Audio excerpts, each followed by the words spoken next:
Graça e paz, amém? Seja bem-vindo à nossa segunda mensagem da série As Palavras de Maria. Dentre tantas coisas que Maria ela disse na Bíblia, a sua vida de verdade para nós é uma inspiração. Nós não veneramos, nós não adoramos Maria, mas a respeitamos como uma grande mulher de Deus. E eu quero nessa noite ler com você 3 momentos em que Maria disse alguma coisa na palavra, e dentro desses 3 momentos eu quero aplicar algumas verdades ao nosso coração. A primeira palavra que ela disse, que a gente vai pensar hoje, está em Lucas 1, verso 47, quando ela disse o seguinte: e o meu espírito se alegra em Deus, meu Salvador. O outro momento em que Maria disse algo foi no Evangelho de João, capítulo 2, verso 3. Eles não têm mais vinho. Foi quando ela direcionou a sua palavra à pessoa de Cristo Jesus. E depois Jesus deu uma resposta para ela. Aí ela disse aos serviçais, lá nas bodas de Caná da Galileia, o seguinte: faça tudo o que ele vos mandar. Palavras de Maria. Queridos, antes de ministrar a mensagem de hoje, eu quero relembrar com os irmãos as 3 lições que nós aprendemos com as palavras de Maria na quinta-feira passada. Nós aprendemos que eu preciso ser dependente do Senhor, eu preciso ser submisso ao Senhor e eu preciso crer na palavra do Senhor. Então, na quinta-feira passada nós aprendemos sobre dependência, submissão e fé. 3 qualidades que a gente encontra na vida dessa mulher extraordinária. Maria nos ensina a ser dependente, Maria nos ensina a ser submissa, e Maria nos ensina a colocar a fé na pessoa certa, na pessoa correta. Hoje nós vamos aprender mais 3 lições com essa mulher extraordinária. Maria é uma das personagens bíblicas mais comentadas ao longo de todo o cristianismo. Ela é uma mulher importante na história do cristianismo. Maria é uma mulher importante na história bíblica. Ela trata-se de uma personagem reverenciada por muitos, venerada por outros e até adorada por alguns. Mas o que na verdade a sua história tem a ver comigo e tem a ver com você nessa noite? O que é que nós podemos extrair da vida de Maria como lição, como aprendizado, como crescimento, como amadurecimento, como relacionamento com Jesus? Depois de 2000 anos de sua existência, o que a gente pode aprender hoje com as suas palavras? Eu quero convidar você hoje para que juntos a gente mergulhe naquilo que o Senhor Ele tem para nos ensinar nessa noite, através das palavras de Maria. Em primeiro lugar, eu aprendo com as palavras de Maria que eu preciso render adoração somente a Jesus. Maria me ensina com suas palavras que eu não devo adorar a ela, que eu não devo prestar cultos a ela, e que em nenhum momento da sua história de vida ela é alguém que sempre desejou ser adorada, venerada, idolatrada. Mas na verdade, queridos, em suas palavras a gente aprende que a gente precisa render adoração somente a uma pessoa, e essa pessoa é Jesus Cristo. Ela disse aqui: o meu espírito se alegra em Deus, o meu Salvador. Maria, ela reconhecia que ela precisava de salvação. Maria, ela reconhecia que ela precisava de um Salvador. É interessante, queridos, que Maria, ela tinha uma consciência acerca da sua própria vida. Ela tinha uma consciência a respeito da sua humanidade, de mulher pecadora e que precisava de um Salvador. Maria, ela tinha a consciência da sua importância na história do cristianismo, naquele momento especial em que Deus a usou para dar à luz ao menino Jesus. Ela tinha a consciência da sua importância entre os homens. Ainda assim, ela não tomou toda essa glória para ela. Ela não quis em nenhum momento se colocar no lugar de Jesus. Pelo contrário, ela afirmou: a minha alma engrandece, exalta, reconhece, exulta, adora ao Senhor. É importante, queridos, notar inclusive que em nenhum momento Maria se autodenomina santa ou mãe de Deus. Ela não nomeia a si como rainha dos céus, tampouco como noiva de Cristo. Ela não se iguala a Cristo Jesus, mas ela oferece toda adoração, todo louvor, toda honra, toda exaltação à pessoa de Cristo Jesus, reconhecendo que Jesus era Deus e que há somente um Deus, Pai e Senhor de todos nós. Na verdade, queridos, Maria nunca pediu para ser adorada. Maria nunca pediu para ser venerada. Foram os homens que a fizeram objeto da sua adoração. Foram os homens que a colocaram como mediadora. Na verdade, Maria nunca pediu isso. Maria simplesmente apontava para Cristo Jesus. Maria, com a sua vida e com as suas palavras, ela sempre apontou para Jesus, porque no verso que nós lemos, ela engrandece não o nome dela, mas ela engrandece ao nome do Senhor. Ela diz que o espírito dela se alegra na pessoa de Deus, na pessoa de Jesus, na pessoa com quem ela se relacionava. Ela sempre apontava a sua adoração para a pessoa certa.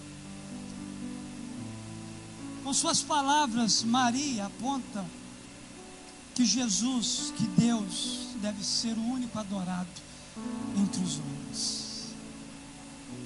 Precisamos sempre fazer como ela fez. Jamais engrandecer a nós mesmos. Jamais engrandecer as instituições. Jamais engrandecer as personalidades. Jamais engrandecer o homem, mas engrandecer somente aquele que merece honra, que merece glória, que merece louvor, que merece ser exaltado, que merece cada dia mais ser entronizado na nossa vida. E este nome é um nome acima de todo nome. Este nome é o nome santo, poderoso de Cristo Jesus. As palavras de Maria nos ensinam a adorar a Deus, nos ensinam a reverenciar a pessoa de Jesus, nos ensina a prestar culto somente àquele que é digno, porque na verdade Jesus é o centro da nossa adoração, como disse o apóstolo Paulo. Aqui está uma declaração linda de adoração ao Senhor. Essa fala de Paulo poderia se transformar numa canção, poderia se transformar num louvor, Porque Paulo diz: pois Ele nos resgatou do domínio das trevas e nos transportou para o reino do seu Filho amado, em quem temos a redenção, a saber, o perdão dos pecados. Ele, a imagem do Deus invisível, o primogênito de toda a criação, pois nele foram criadas todas as coisas nos céus e na terra, as visíveis e as invisíveis, sejam tronos ou soberania, poderes ou autoridade. Todas as coisas foram criadas por Ele e para Ele. Ele é antes de todas as coisas, e nele tudo subsiste. Ele é a cabeça do corpo, que é a igreja. É o princípio, é o primogênito dentre os mortos, para que tudo tenha a supremacia. Paulo adora Jesus. Maria adora Jesus. A igreja adora Jesus. Segunda lição que eu aprendo nesse texto, com as palavras de Maria, eu aprendo que preciso ser movido de compaixão pelas pessoas. Maria estava num casamento. Maria então se dirige para Jesus e diz exatamente essa fala que está aparecendo na tela para vocês: eles não têm mais vinho. As palavras de Maria aqui nos ensinam a se importar com as necessidades do próximo. Logo após a escolha dos discípulos de Jesus, aconteceu um casamento em Caná da Galileia. Maria estava presente, junto com Jesus e os seus discípulos. E a determinada hora, percebendo que o vinho havia acabado, a Bíblia diz que ela se dirige a Jesus para contar a ele o que estava acontecendo. Maria, queridos, anteviu um momento de extrema vergonha naquele casamento judeu. Porque os casamentos naquela época eram totalmente diferentes do nosso. Nosso casamento começa num dia e termina no mesmo dia. Lá tinha duração de uma semana inteira.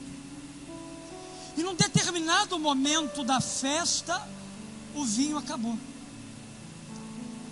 E com essa atitude de dizer, eles não têm mais vinho, percebemos que Maria moveu-se de compaixão ao se preocupar com a escassez daquela família, naquele momento especial que eles estavam vivendo.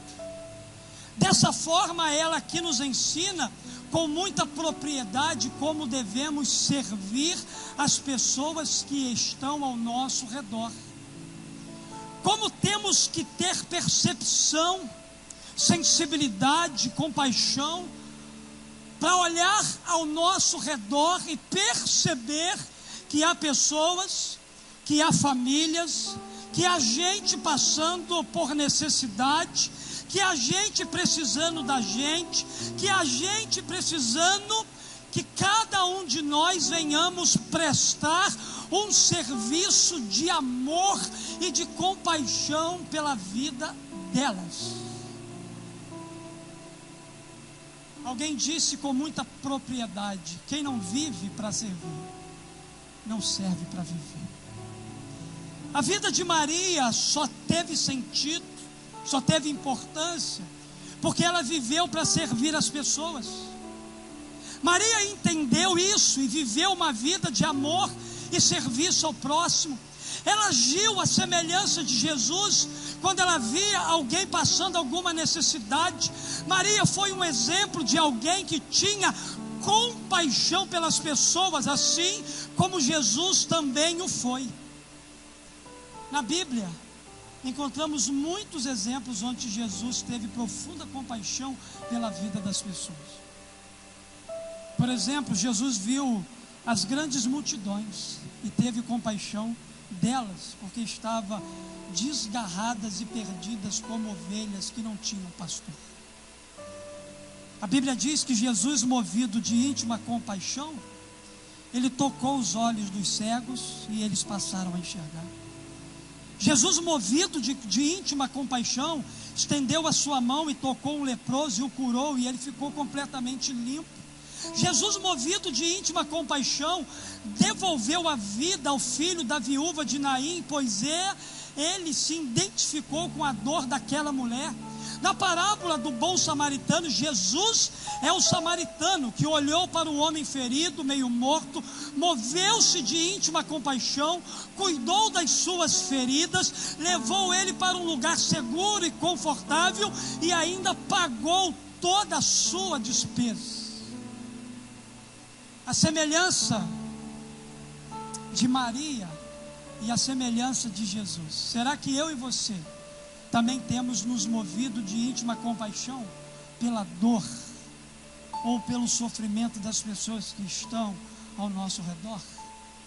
Será que de verdade a gente tem se preocupado com as necessidades do nosso próximo?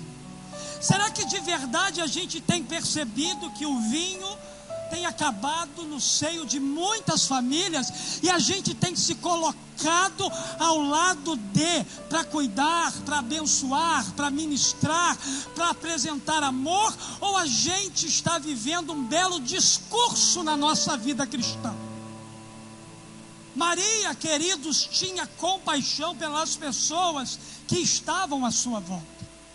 Maria se importava de verdade, porque quando a necessidade apareceu, ela se apresentou para ajudar a suprir aquela necessidade. Queridos, nessa noite, as palavras de Maria nos desafiam a viver uma vida de compaixão pelas pessoas que estão à nossa volta e nos apresentar como ajudadoras para que elas possam vencer as suas áreas de necessidade na sua vida. Ontem à noite eu preguei num culto espetacular, onde eu pude ver de verdade que ainda nesse mundo e nessa igreja existe gente com o coração cheio de compaixão. Irmã Lindara, eu não me canso, minha irmã, de dizer de você, porque eu fui muito impactado ontem na sua casa.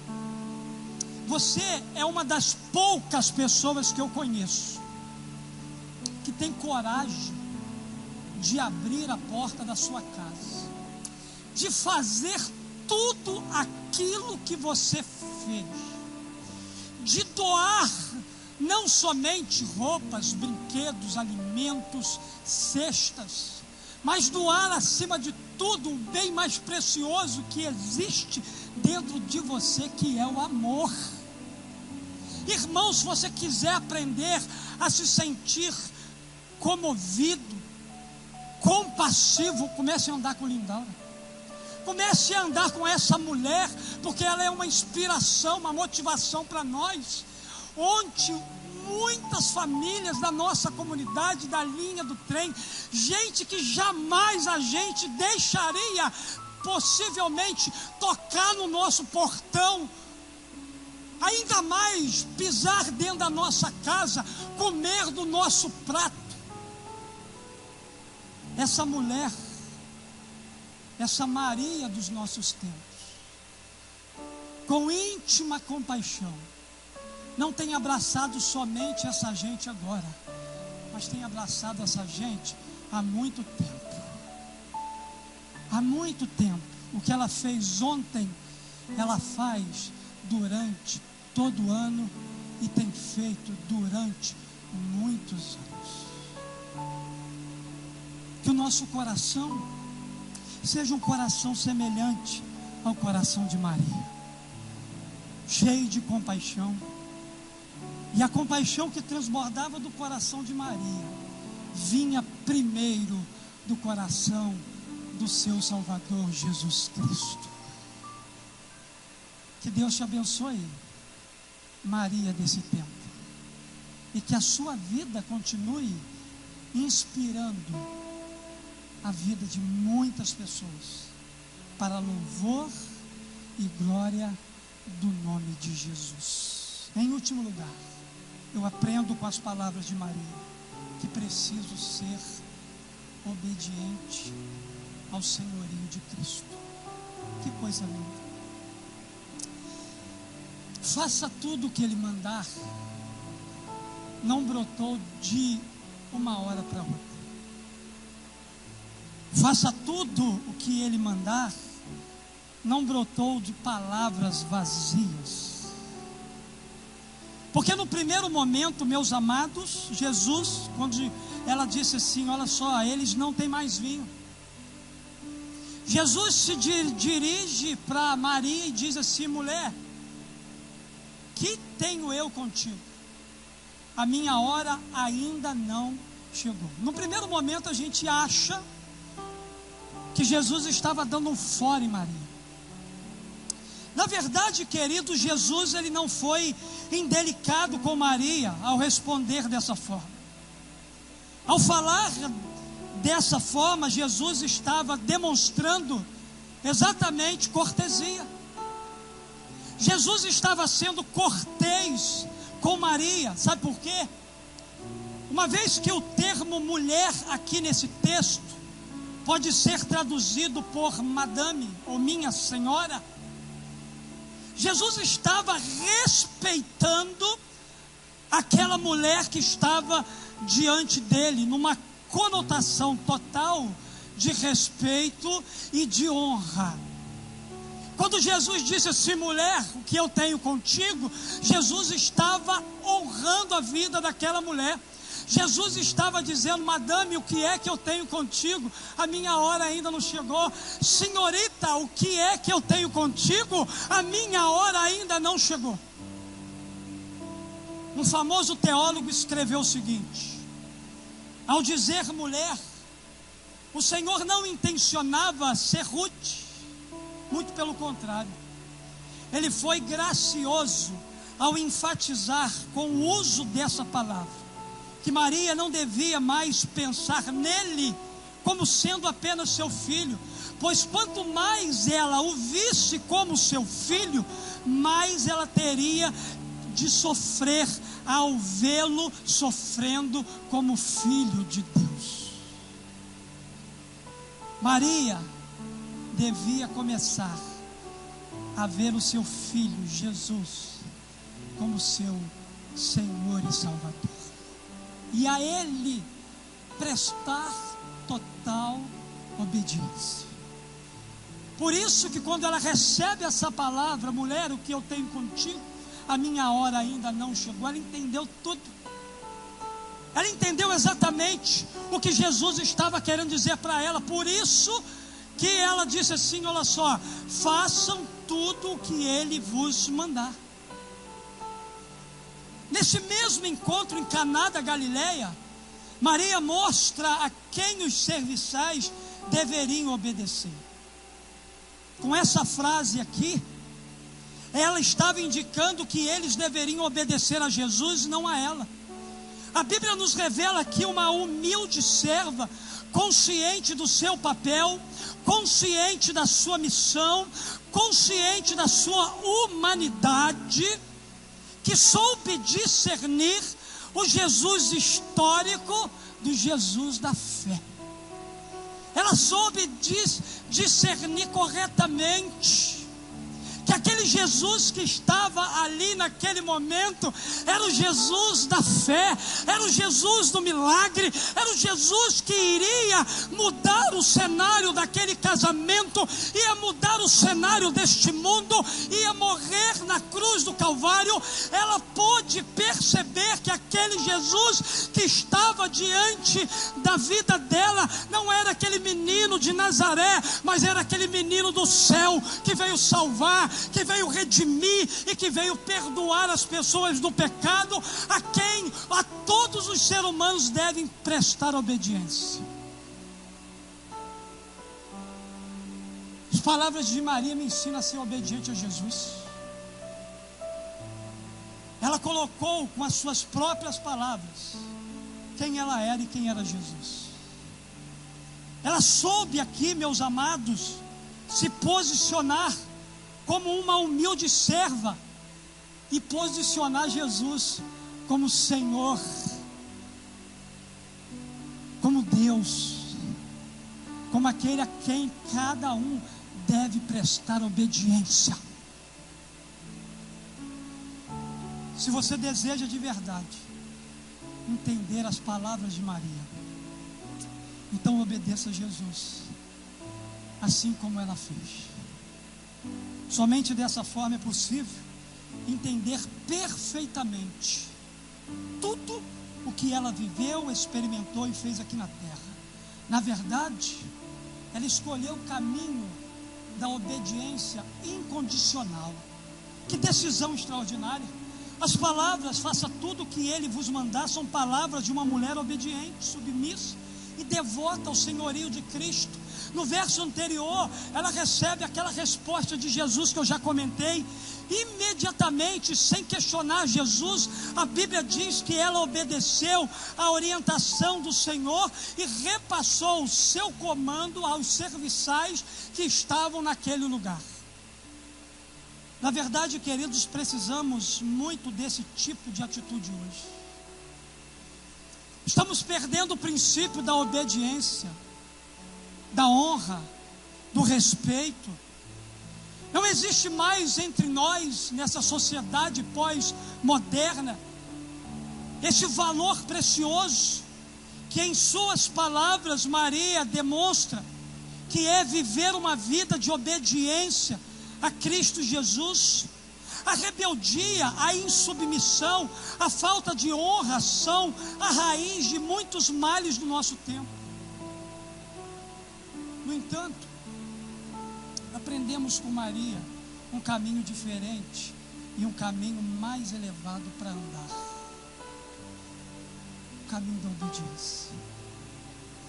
O caminho do reconhecimento de que Jesus é Senhor. Jesus não pode ser apenas meu Salvador. Jesus, ele precisa ser o Senhor da minha vida, porque quando ele se torna Senhor, eu devo prestar total obediência à tua vontade, total obediência ao teu querer. Maria nos ensina com as suas palavras o valor da obediência incondicional a Jesus. Quando Jesus disse para ela: mulher, que tenho eu contigo, a minha hora ainda não chegou, Maria poderia ter esperneado, gritado, porque não entendido o que Jesus queria ministrar ao coração dela. Mas ela não se rebelou contra Jesus. Ela se posicionou, ela tomou o lugar dela de uma mulher humilde, simples, serva, e transmitiu o comando daquela palavra aos serviçais, dizendo: faça tudo o que ele vos mandar. Sem obediência, nada de extraordinário pode acontecer na vida de nenhum de nós. Você sabe por que você não vive milagres, como o milagre da boda de Caná? Porque você é desobediente. Porque você não me respeita como seu pastor. Porque você não respeita talvez os líderes da igreja. Você não respeita os seus pais. Você não respeita nenhuma autoridade constituída sobre a sua vida. Você tem dificuldade, talvez muitas das vezes, de receber uma palavra contrária, uma palavra que não é do seu gosto. Mas, queridos, Maria talvez não recebeu a palavra que ela gostaria de receber, mas ela tomou a atitude que deveria tomar, a atitude de obediência, pastor Vicente. Ela foi obediente. Ela reconheceu: esse aí é o meu Senhor. Porque Jesus quer ser muito mais do que Salvador. Ele quer ser Senhor. Quando a gente entende que Ele só é Salvador, nós estamos perdendo muito. Porque quando Ele se torna Senhor da nossa vida, Ele nos guia não mais pelo caminho que a gente quer andar, mas pelo caminho que Ele quer nos levar. O milagre das bodas de Caná da Galileia foi fruto apenas de uma atitude. obediência. A pessoa de quem? A pessoa de Jesus. Maria foi uma mulher bem-aventurada, uma mulher cheia de graça, como nenhuma outra mulher foi em toda a história do cristianismo e em toda a história da humanidade. A sua história de vida é um modelo para cada um de nós, para mim e para você. Por isso, nessa noite, eu aprendo com as palavras de Maria que eu preciso render adoração somente a Jesus. Preciso ser movido de compaixão pelas pessoas e preciso ser obediente ao senhorio de Cristo Jesus. Fique de pé e vamos render a nossa vida e o nosso coração a Jesus.